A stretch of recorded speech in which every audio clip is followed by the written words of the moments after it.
Қораздар 2023 жылы өзгерістерге тым сенімді емес.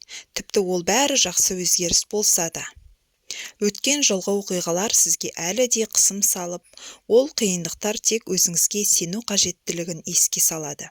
Сіздің сақтығыңыз жеке бастамаңызды тежеуге көмектеседі. Басқалардың жоспарын орындауға асығып жатқанын көресіз, бірақ та сіздің әр қадамыңыз өте мұқият есептеледі.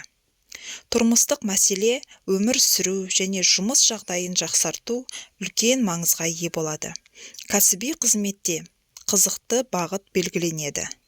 Өз мүмкіндігіңізді басқа қырынан қарай аласыз. Алдағы жыл тыныш, салмақты шешім мен ақылға қонымды іскерлік серіктестікті қолдайды. Бойдақтардың жеке өмірінде түбегейлі өзгеріс болады. Отбасы әлеуметтік мәртебесін өзгертеді. Шығын көп болмақ. Ол көбінесе эстетикалық идеясымен байланысты.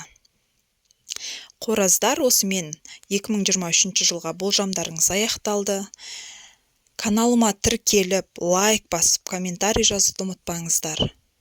Әлі алда сіздермен талай қызықты техникалар мен болжамдармен бөлісетін боламын.